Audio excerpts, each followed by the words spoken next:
김수산 교수님은 99년도에 서울대학교 병원 의과대학을 졸업을 하셨고요. 그 이후에 아산병원에서 방사선종합과 전공의 과정을 마치신 이후에 2016년부터는 부교수로 재직을 하고 계십니다. 오늘 말씀드릴 내용은 방사선 치료 이후에 부작용에 대해서 어떻게 관리를 해야 될지에 대해서 말씀을 주시겠습니다. 김수산 교수님. 예, 안녕하십니까. 서울아산병원 방사선종합과 김수산입니다. 이렇게 학회 마지막으로 강의를 해본 적은 처음이어서 좀 피곤하기도 하고, 또 여기 앉아 계신 환우분들과 선생님들 얼마나 힘드시겠나 이렇게 생각을 합니다. 저는 방사선 치료한 지 한 20년 정도 됐습니다. 전공 분야는 폐암과 유방암을 치료하고 있습니다. 방사선 치료하는 의사 입장에서는 폐암과 유방암은 좀 차이가 많이 나거든요. 치료 결과나 부작용이나. 근데 폐암으로 방사선 치료하시는 분들은 별 말씀이 없으십니다. 그냥 힘들다 하고 잘 참으시고 별 말씀이 없으세요. 근데 이제 비교해 보면 상대적으로 유방암 방사선 치료하시는 분들 그렇게 많이 힘들어 보이시지 않은데 말씀들이 참 많습니다. 처음에 유방암 방사선 치료하면서 어떻게 대처해야 될지 말씀들을 많이 하시고 궁금한 것도 많고 하실 때 거기에 대해서 어떻게 대답해야 되는지에 대해서 책에도 안 나와 있고 가르쳐 주는 사람도 없습니다. 저희 병원에 계신 선생님들 외래에 따라 들어가서 좀 배운 것도 있지만 사람마다 다 스타일이 다 다르기 때문에 그래서 이제 선배한테 물어봤습니다. 유방암 방사선 치료하는 선배 의사님한테 여쭤봤는데 이제 아주 명쾌한 답을 찾았다는 거예요. 그 말이 뭐였냐 하면 그러려니 하세요라는 말이었다고 합니다. 그러니까 방사선 치료 받는데 피부가 빨개졌다. 방사선 치료 받느라고 어깨를 올렸는데 팔을 올렸는데 어깨가 너무 아프다.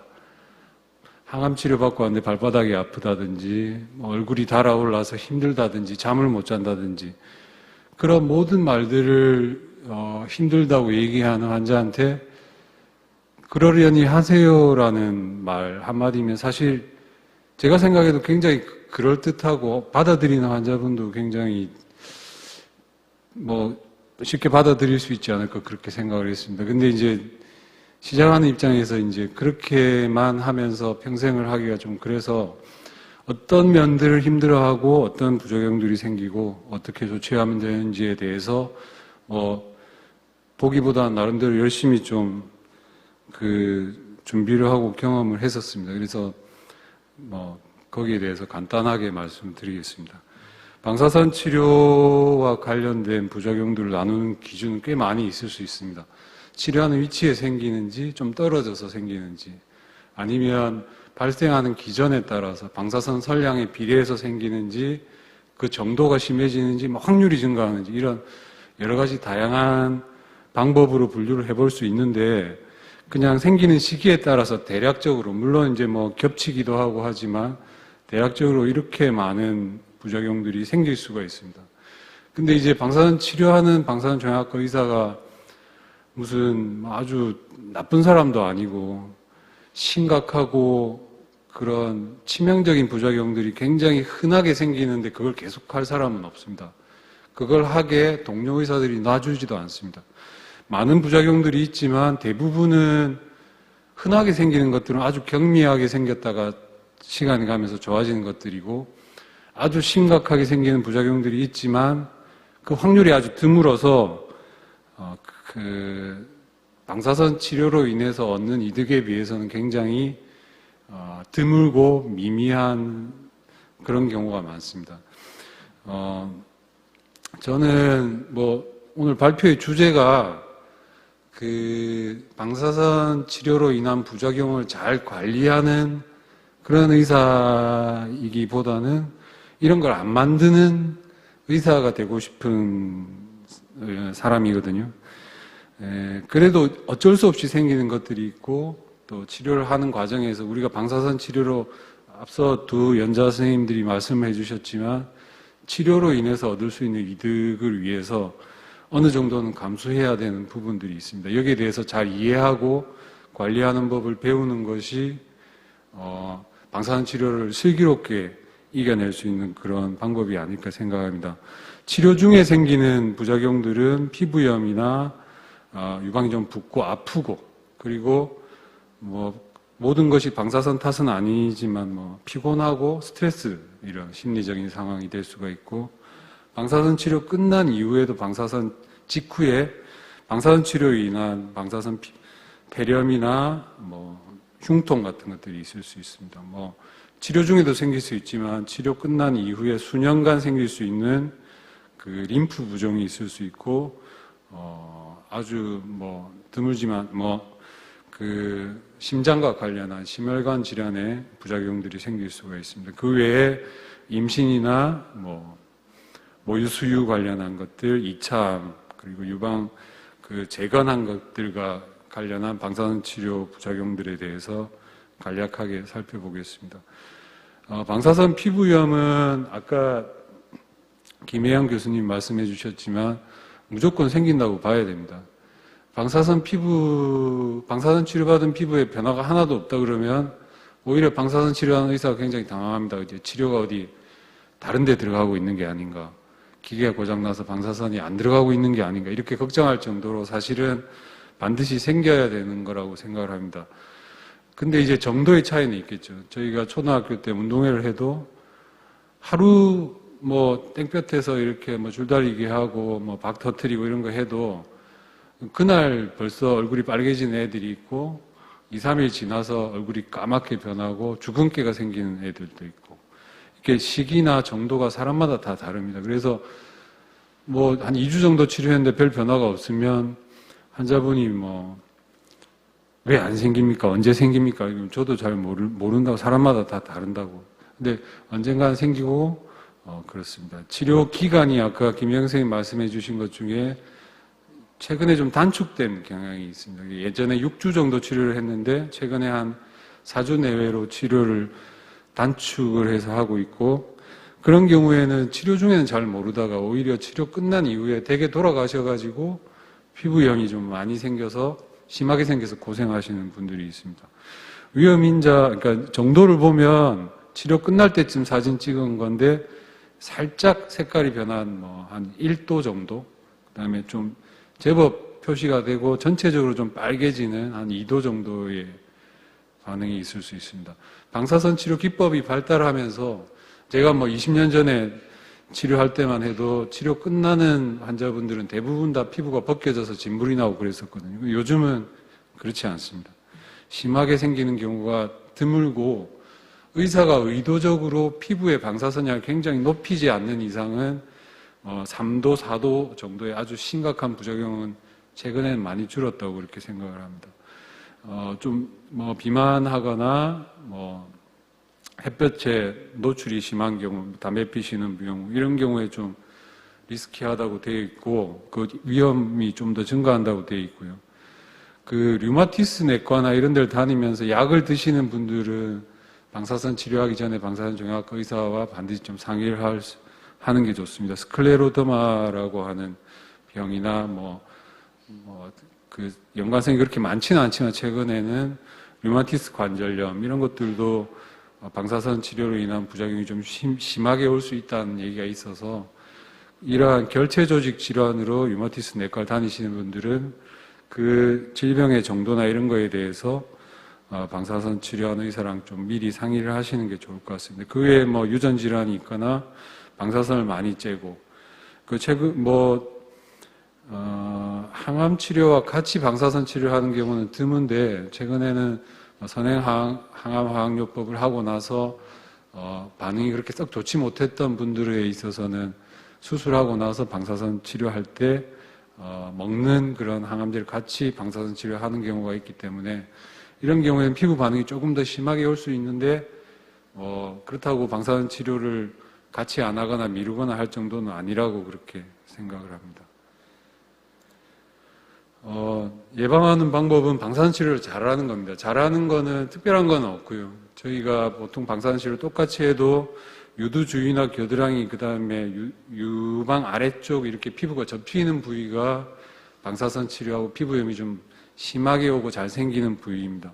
방사선 치료 아까 말씀드렸던 그런 세기조절 방사선 치료 같은 뭐 좀 복잡하고 정밀한 치료를 해서 치료하는 유방 부위에 방사선이 골고루 들어가도록 하는 게 방사선 치료 의사의 이제 목표가 되겠고, 이렇게 함으로써 심각한 방사선 피부염을 줄일 수 있다고 되어 있습니다.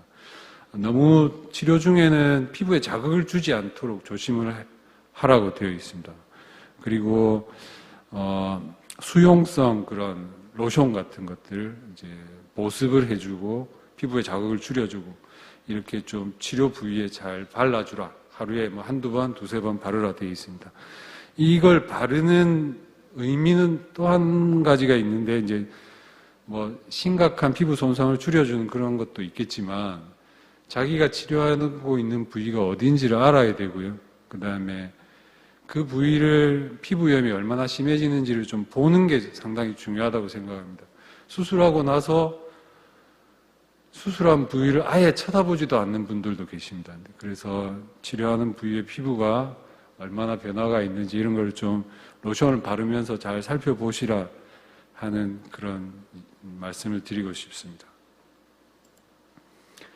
아주 심각한 경우에는 그 스테로이드 로션, 피부과에서 뭐 습진이나 이럴 때 바르는 로션을 연고를 쓰기도 합니다.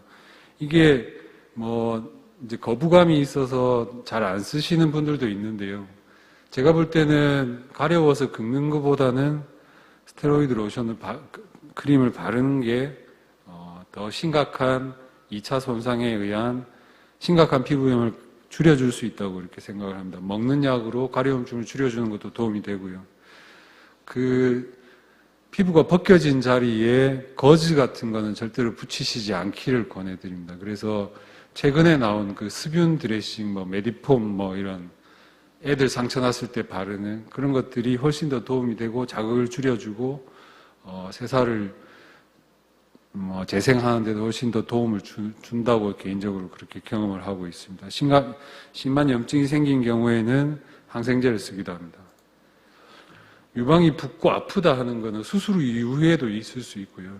이제 방사선 치료할 때 이런 붓고 아프고 한 증상들을 호소하시는 분들이 많습니다. 근데 실제로 가슴 부위의 통증은 다른 것들과 좀 구분을 할 필요가 있습니다. 수술한 흉터 주위의 통증이 왜 방사선 치료할 때 생기느냐 하면, 수술한 직후에는 감각이 무뎌지면서 오히려 감각이 떨어지다가 그런 수술한 부위에 흉터 주위에 감각이 회복되는 과정에서 굉장히 불편한 감들이 느껴질 수 있습니다. 이게 방사선 치료로 인해서 유방에 붓고 아프고 하는 것과 좀 구분이 되기 어려울 수 있고요. 재활의학과 선생님들이 앞서 세션에서 많이 말씀해 주셨지만 근육이 굳어서 아프고 이런 것들도 흉통과 관련이 있을 수 있습니다. 그리고 방사선 자체로 인해서 갈비뼈나 갈비뼈 사이 근육 같은 것들이 타박상 입은 것처럼 붓고 아프고 해서 통증이 있을 수 있고, 방사선 치료한 유방 자체가 부어서 아플 수도 있습니다. 그러니까 수술을 좀 과하게 하거나 방사선 치료 범위가 넓고 방사선을 많이 하거나 항암했던 분들, 그런 분들이 좀 더 잘 붓고 할 수 있다고 되어 있고요. 치료 중에는 붓거나 아프거나 하는 경우에는 아이스팩, 그러니까 얼음찜질 하시는 걸 좀 권해드립니다. 일부 뭐 요양병원에 입원해 계시거나 아니면 잘 모르시고 이제 뜨거운 걸 하시는 분들이 있는데요. 그런 방사선 피부염에도 좋지 않고 오히려 더 악화시키는 경우가 있기 때문에 될 수 있으면 좀 차가운 거가 훨씬 도움이 되고, 치료 끝난 이후에도 계속 붓고 아프고 한 경우에는 유방을 살살 마사지하는 그런 것들이 있습니다. 그러니까 유방 부위에 뭐 림프 순환이나 이런 게 안 돼서 유방을 좀 마사지하는 게 도움이 될 수도 있고, 통증이 심한 경우에는 진통제를 좀 드시는 걸 권해드립니다. 왜냐하면 이렇게 근육이 수축돼서 아픈 것들과 같이 되어 있는 경우가 많기 때문에 통증을 참으면 그 통증이 근육에 더 심한 경직을 초래하고 그게 또 악순환이 될 수가 있기 때문에요. 될 수 있으면 뭐 많이 아프기 전에 진통제 같은 걸 드시는 걸 권해드립니다. 아이스팩을 이렇게 뭐 물에 적셔가지고 하는데, 요즘은 뭐 택배 상자 안에 있는 그런 냉매 같은 걸 얼려서 OD에다가 이렇게 하시는 걸 권해드립니다. 암과 관련된 피곤, 이게 방사선 치료할 때 굉장히 사실은 많이 호소를 하십니다. 이 암과 관련된 피로 증상은 굉장히 주관적인 그런 증상이 되고요. 육체적, 감정적, 그리고 이제 인지적인 그런 무력감, 아무것도 할 수 없고, 방사선 치료받고 집에 가서 설거지도 하기 힘들다, 바로 누워야 되고, 이런. 방사선 치료 자체가 실제로 사람을 굉장히 피곤하게 할 수 있습니다.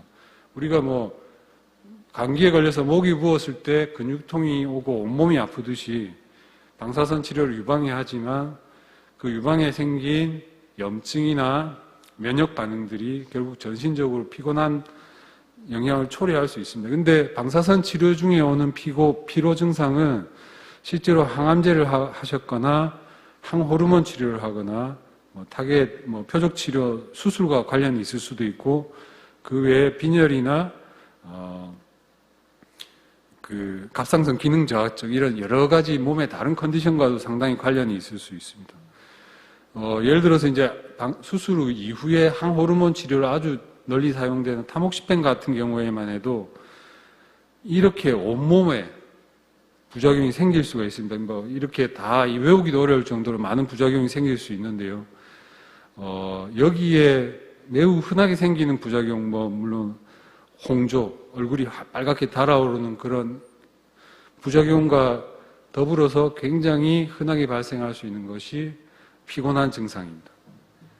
이렇게 이제 저는 이제 요 파란색 이 방사선 치료하는 의사인데 실제로 이 방사선 치료하는 동안에 그 이전에 했던 다른 치료들이 방사선 치료하는 동안에 영향을 미칠 수 있습니다. 항암 치료 같은 경우에는 생겼다 없어졌다 이렇게 좋아졌다 맞을 때마다 생겼다가 다시 회복되는 그런 급성 부작용도 있을 수 있지만 서서히 생겨서 해필 방사선 치료하는 동안에 좀 상당히 지속되다가 천천히 줄어든 부작용들도 있습니다. 대략 손발이 저리거나 피곤한 그런 증상들도 이게 이제 방사선 치료하는 기간에 많이 호소하시는 게 항암제에 의한 뒤늦게 생기는 부작용일 수 있다.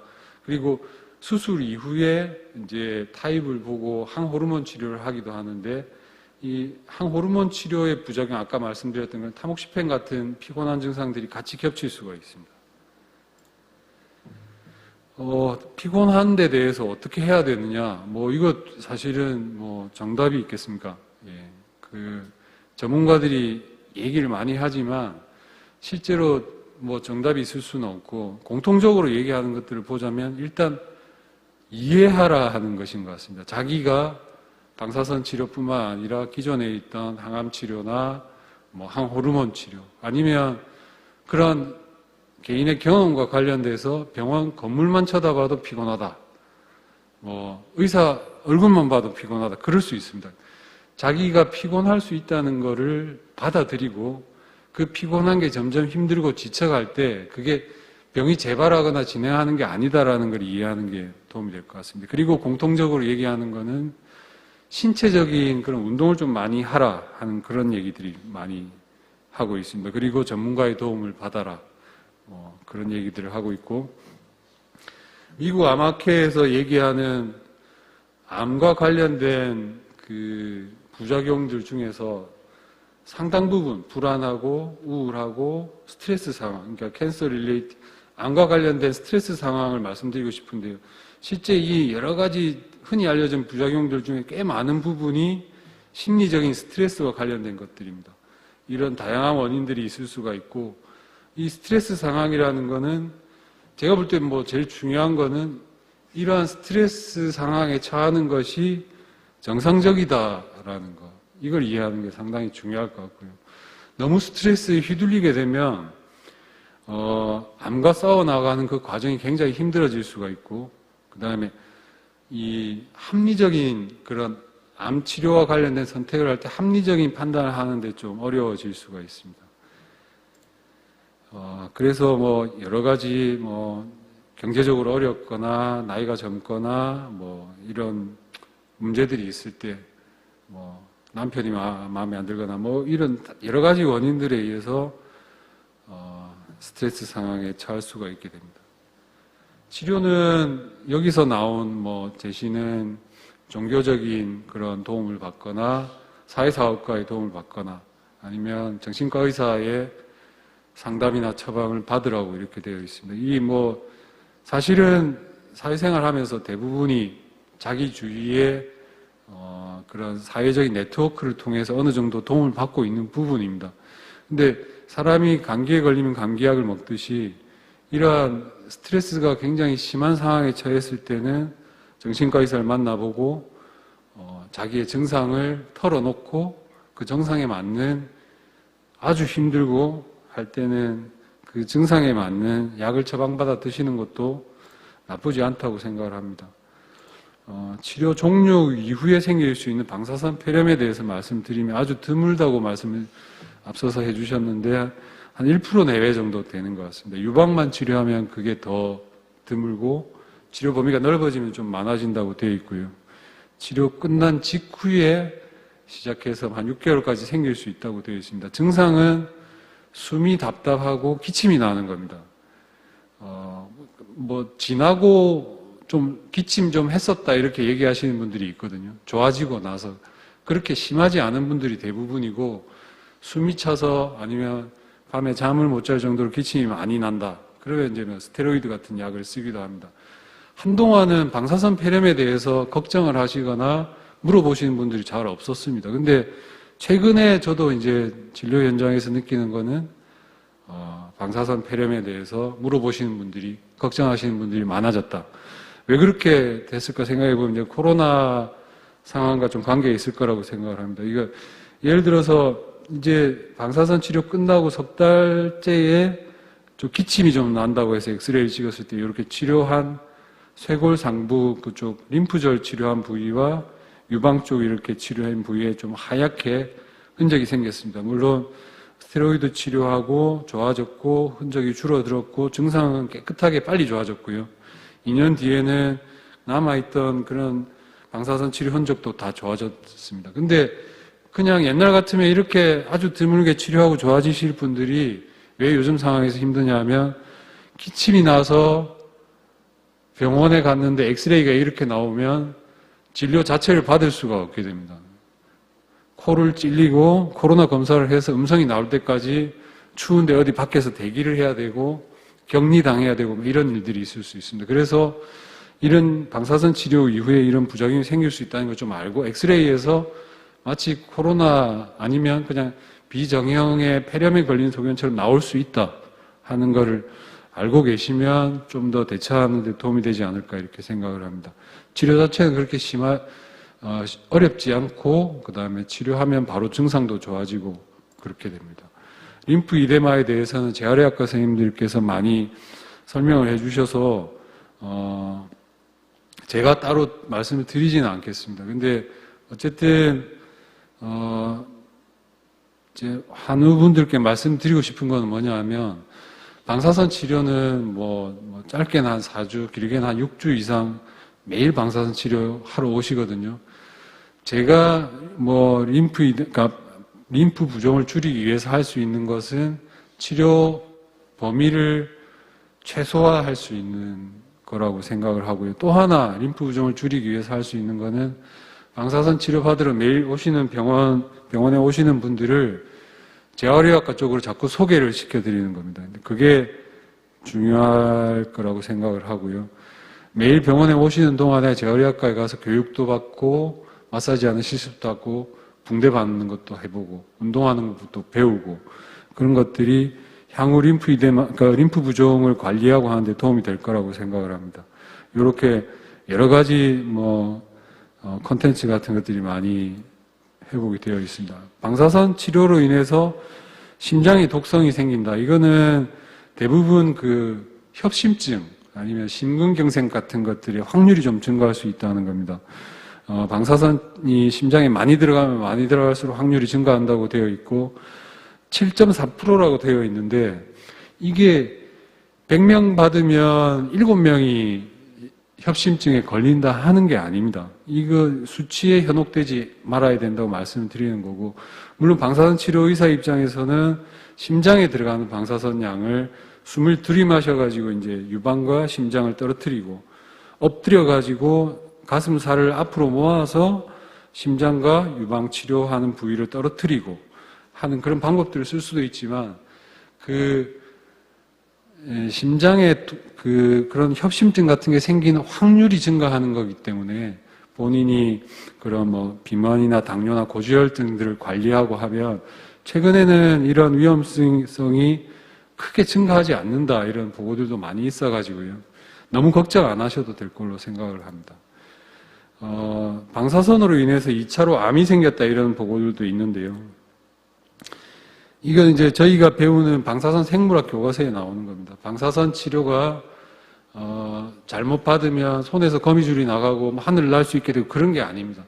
자연계에 이미 존재하는 그런 돌연변이나 유전적 변이 같은 거에 확률을 좀 증가시킬 수 있다라고 생각을 하시면 되고, 방사선으로 인해서 2차 암이 생기는 게 얼마나 되는지에 대해서 연구를 많이 했지만 여기도 숫자의 함정이 있습니다. 8%의 2차 암이 생긴다. 이거는 방사선 치료 받은 100명이 받으면 8명이 생긴다는 의미가 아니거든요. 여기 이제 유방암 같은 경우에 15만 명이 방사선 치료를 받으면 그 중에 12,000명 정도가 2차로 암이 발생한다 하는 얘기입니다. 근데 이 12,000명 생긴 것 중에 실제로 방사선 치료로 인한 거는 660명 정도로 추정한다 하는 것입니다. 그러면 실제로 1,000명 중에 방사선 치료를 받으면 한 10년, 15년 봐서 한 5명 정도에서 2차로 암이 발생할 확률이 좀 증가할 수 있다는 얘기인데요. 아까 유방암으로 인한 재발을 줄이고 사망률을 줄이고 하는 게 몇 %에서 수십 %였다는 걸 보면 이건 0.몇 %에 한하는 거기 때문에 방사선 치료로 인한 이득에 비해서는 아주 미미하다고 보시면 될 것 같습니다.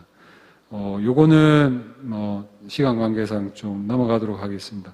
어쨌든 임신하고 있는 동안에 방사선 치료는 해서는 안 된다고 되어 있고요. 특히 임신 초기에 그렇습니다. 그리고 방사선 치료 관련해서는 한 1년 정도 치료 종료 후에 임신을 미루는 걸 권해드리고 기형아 가능성이 한시적으로 증가할 수 있다고 이렇게 되어 있습니다. 그리고 유방암 이후에 방사선 치료 이후에 임신을 하는 게 유방암의 치료 결과에는 영향을 미치지 않는다. 그리고 방사선 치료하고 나면 모유 수유가 조금 어려울 수 있다. 이런 얘기고, 유방 재건 이후에 이렇게 구형 구축이 생길 수 있다 하는 거고, 방사선을 하면 좀 더 심해질 수 있고, 이런 거는 알고 있고, 방사선 치료가 예견된 환자에서 유방 재건을 하는 경우에는 그 자가 조직을 이용한 재건이 도움이 되겠다 하는 겁니다. 그리고 자가 조직을 이용한 재건 같은 경우에는 이렇게 볼록하게 튀어나와가지고 딱딱하게 만져지는 그 지방괴사 부분이 있을 수 있습니다. 저절로 좋아지는 경우도 많기 하기 때문에 한 가지 말씀드리고 싶은 거는 딱딱하게 만져지는 이게 재발이 아닐 수 있다는 거. 그렇게 좀 커질 수도 있지만 그게 재발이 아니고 지방 조직이 뭉치고 굳어서 생기는 것일 수 있다는 걸 말씀드리고 싶습니다.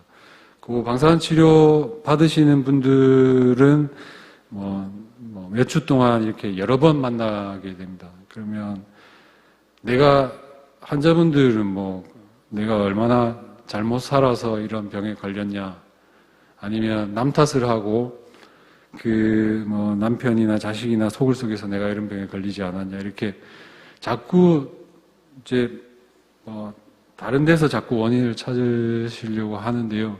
제가 그런 분들께 이제 말씀드려봤을 때 제일 좀 위안을 삼는다고 생각하시는 거는 그런 겁니다. 그렇게 특별히 잘못 살아서 이런 병에 걸린 게 아니다.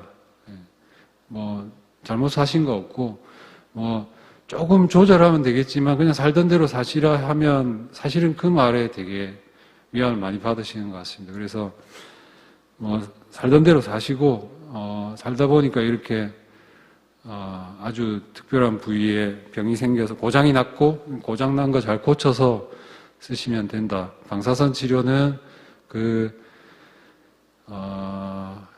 얻는 이득에 비해서 방금 말씀드린 그런 부작용들은 그렇게 별거 아니거나 아니면 확률이 아주 드문 그런 것이라고 이해해 주시면 되겠습니다. 이상입니다.